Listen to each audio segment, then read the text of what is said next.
Hello, everyone. Tonight's story is about Job. Job is a book in the Old Testament, and it is about a man named Job. The whole book is about him, but interestingly enough, he is from a place called Uz, and it's not a Jewish place. And his family and his friends, they are not Jewish. He doesn't have a Jewish background, even though all of the Old Testament is focusing on the nation of Israel and their story and how it intersects with others. There doesn't seem to be any connection in Job's story with the Jewish experience, yet it's included in all of the books of the Old Testament. There's no historical setting that's really clear, but much of what is shared would be familiar to the people who are hearing the story originally. But it's really maybe super important to think about that maybe the purpose of Job is not to know the whole story and understand all the details, but to see how it helps us focus on the bigger questions of life.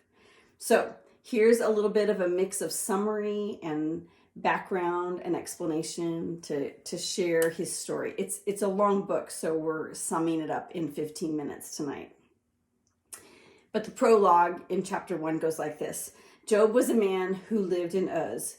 He was honest inside and out, a man of his word, who was totally devoted to God and hated evil with a passion. He had 7 sons and 3 daughters. He was also very wealthy. 7,000 head of sheep, 3,000 camels, 500 teams of oxen, 500 donkeys. Think about how much noise that is. And a huge staff of servants. The most influential man in all the East. So he has to be known. People have to recognize his name if he's the most influential man in all of the East. It also says that his sons took turns hosting parties in their homes, always inviting their 3 sisters to join them in their merrymaking. When the parties were over, Job would get up early in the morning and sacrifice a burnt offering for each of his children, just in case they got a little crazy the night before. He was still concerned with the heart and the righteousness of his children also. So that's the beginning of the book of Job from the Message version. And then everything goes wrong. Everything goes wrong. But before we talk about everything going wrong, I want to remind you that often stories in Scripture are there to help us with a deeper understanding about life and faith more than they are to tell history. The Bible was never meant to be an actual history book. And so sometimes the stories are about people that we believe really lived, and the stories are being passed down and shared to the best of everyone's ability that has passed the story down, and trying to capture what really happened to them. But there are also stories that have historical elements, but they're not exactly trying to be accurate or like tell someone's life story. And then even more so are stories that are allegory and exploration of cosmic truth, of things that are the big questions of life and the big understanding of purpose, but not necessarily trying to tell us exactly how something is supposed to be or how something exactly was. They're more painting a picture for us to help us engage with who God is and what he's doing in the world. So keep that in mind as you hear these next parts of the story. Because next, what happens is the author tells about a gathering of angels that are giving reports to God. And one of the beings gathered there has the nickname the Accuser. We might call him Satan. And in Hebrew, it's Satan, and it means the accuser.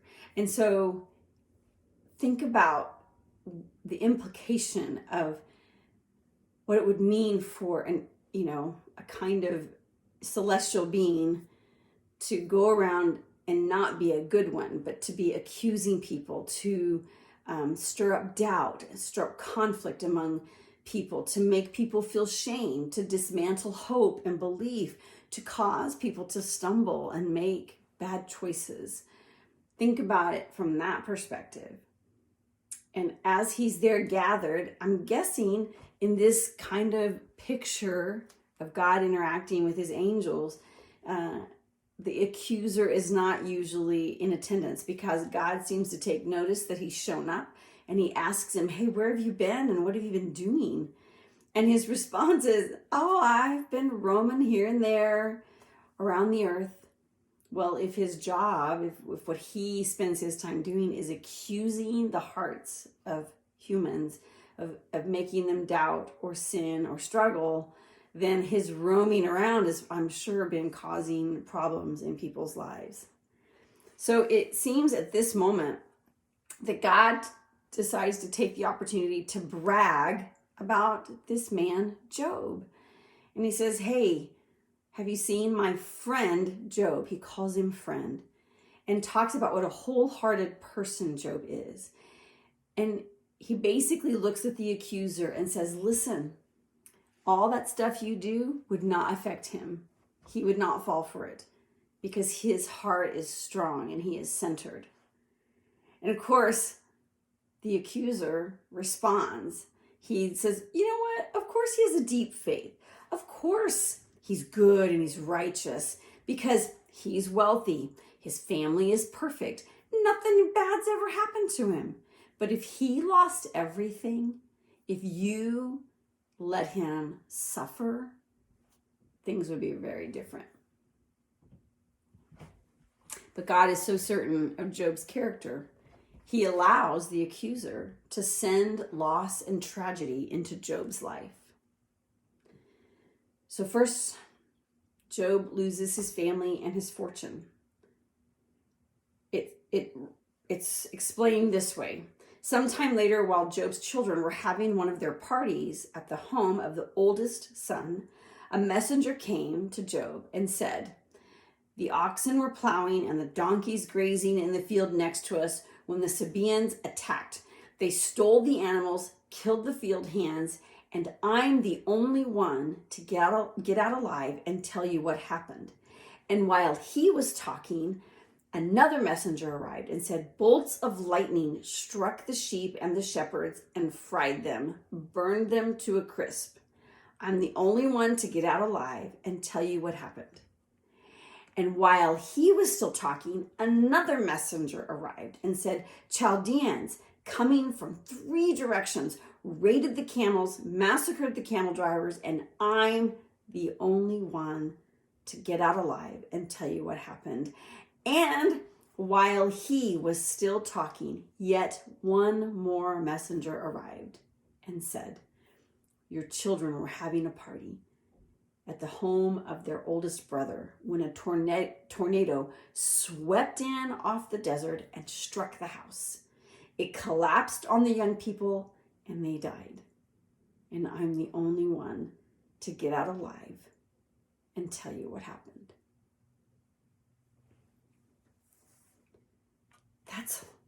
That's a lot of loss. That's horrible. And the reason I think also that there's a little bit of allegory here is the pattern of how the story is told. The repeated messengers arriving, the rhythm of them arriving, and the rhythm of what they say, and the fact that each of them is the only one left. It's this picture of utter lostness, of complete empty despair. Job gets to his feet. He rips his robe, he shaves his head, and he fell to the ground. And it says he worshiped and says, naked I came from my mother's womb, and naked I'll return to the womb of the earth. God gives and God takes. God's name be ever blessed. And it says that not once through all of it did he sin. Not once did he blame God. But But it's not over yet. Next, he loses his health. The accuser strikes Job with terrible sores, ulcers and scabs from head to foot. They itched and oozed so badly that he took a piece of broken pottery and scraped himself, I'm sure just to find some relief. And then he went and sat on a trash heap, probably a heap of things that used to be precious belongings for him.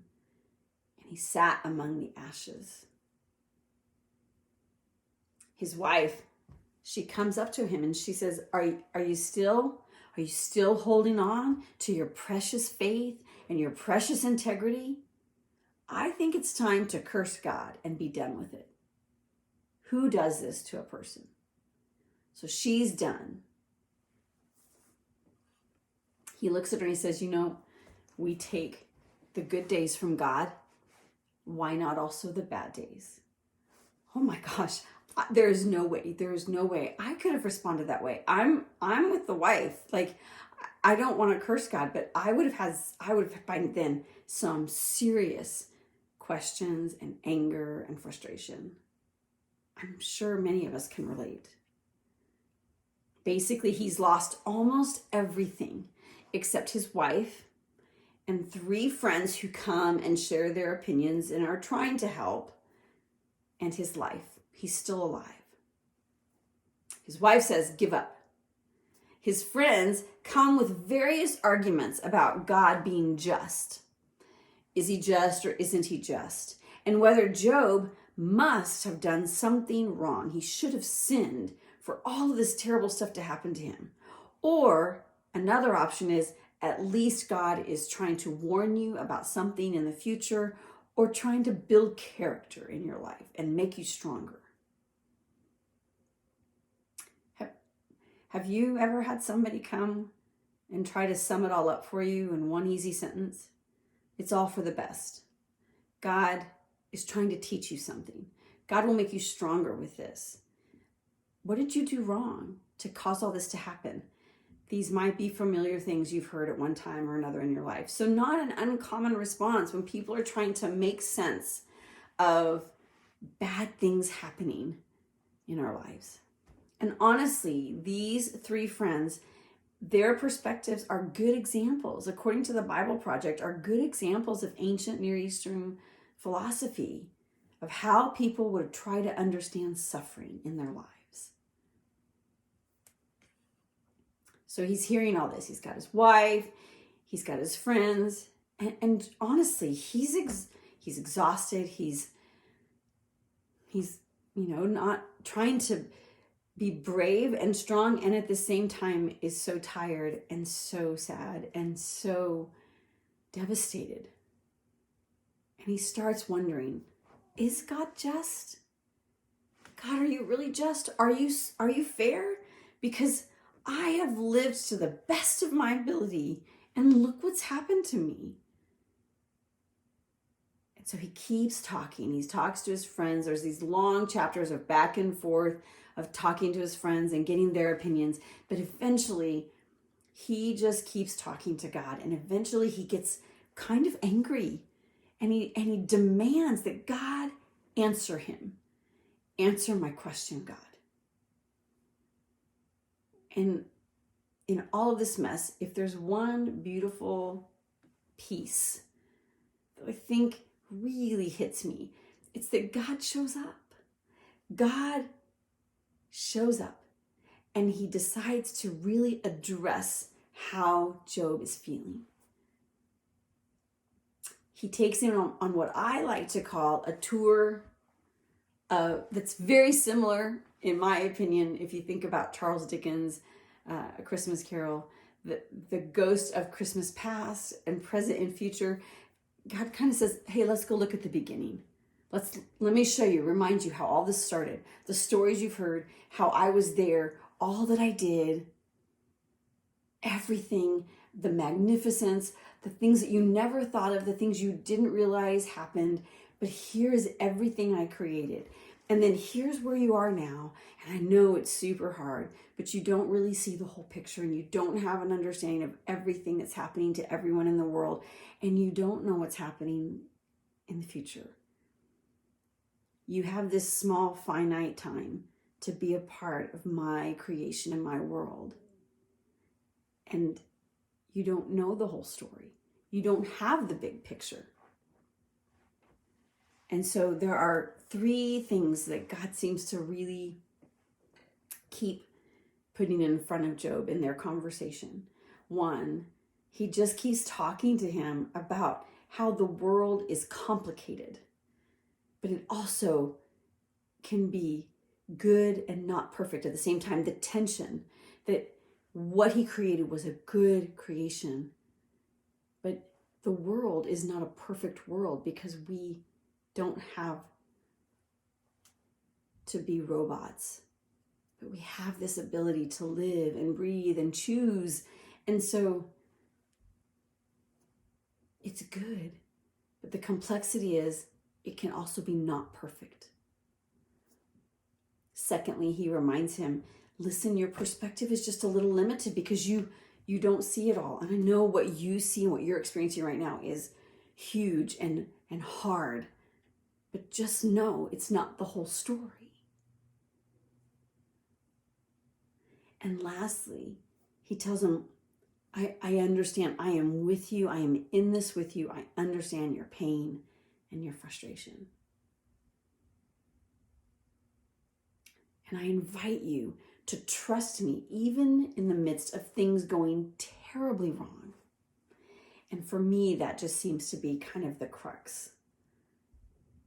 When bad things happen to us, the invitation to trust God even in the midst of things going terribly wrong.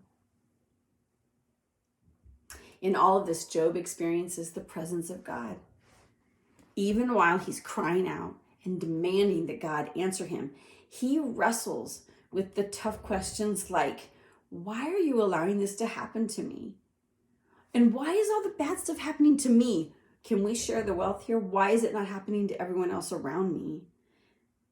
How long do I have to endure all this, God? And where are you? And do you even care about me anymore? And lastly, one of the hardest questions of all that sometimes we come to in utter despair, and that is, why was I even born?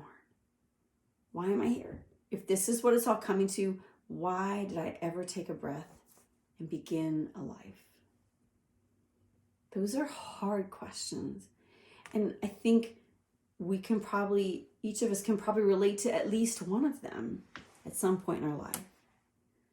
But what I love about this story is that all of these questions are asked without God rejecting him. Job has the freedom to just let it all out. And God does not reject him. In fact, he pretty much has asked all of these questions before God chooses to show up. So he has said all of that he needed to say. He has been forthright. He has been demanding. He has been angry and frustrated. And God says, I'm coming.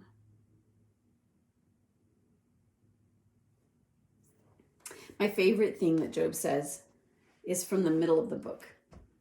In chapter 19, verse 25, the Message version puts it this way. Job says, still, I know that God lives, the one who gives me back my life. And eventually, he'll take his stand on the earth and I will see him.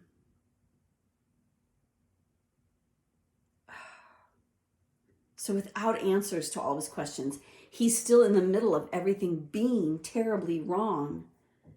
He says what he does know. Job starts with what he does believe at his very core, and he lets that anchor him, even though there's all these unanswered questions. I think it's what gives him the courage to really challenge God, because that's what he believes. The last time I held on to those words of Job was when I read them at my father's funeral in April 2020. It was just a few weeks after COVID had hit our nation. My father had passed away. Everything was shut down. Lots of people were losing loved ones. We were all living under tremendous stress. The store shelves were empty. The world was so uncertain. The future was really scary. And in the midst of that, our kids having to come home and not be able to go to school, and the stress, in the midst of all that, only my immediate family was allowed to attend the funeral that said goodbye to my dad. And in those days, and in several times since then, this verse is where I have begun. This verse powerfully met me on the day I read it at my dad's funeral. Imagine me saying, still, even though, might be another way, I know that God lives, the one who gives me back my life. This was before we had our lives given back to us. And eventually he'll take his stand on earth, and I will see him.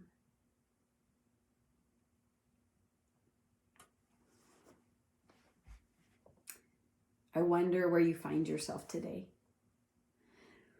A season of celebration, like it's really good and you're so grateful, or a season of suffering and you just don't see the end in sight. How does that make you feel about God today and what he's doing? What do you need to say? What big questions do you need to ask? Or what does your heart really want to demand that God do for you? What do you just need to insist that he do and show up for you?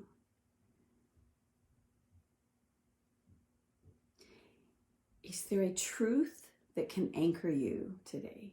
Just a basic place you can start. And do you feel an invitation from God through Job's story to trust him, even in the midst of things going terribly wrong? I just want to encourage you during the reflection song to think about that, to think about the model that Job gives us of how we can be honest with God. And also just live in that tension that life is rarely neat and tidy. And honestly, Job's story is so dramatic. Very rarely do we hear a story where someone loses everything in one day. It does happen. But for most of us, it's not everything, but it's still so much we just can hardly bear it. There are seasons like that. And then the questions come. And do we feel like we can ask the questions? And also, do we feel like we can keep trusting as we ask the questions and believe for better days and believe that God is in it with us?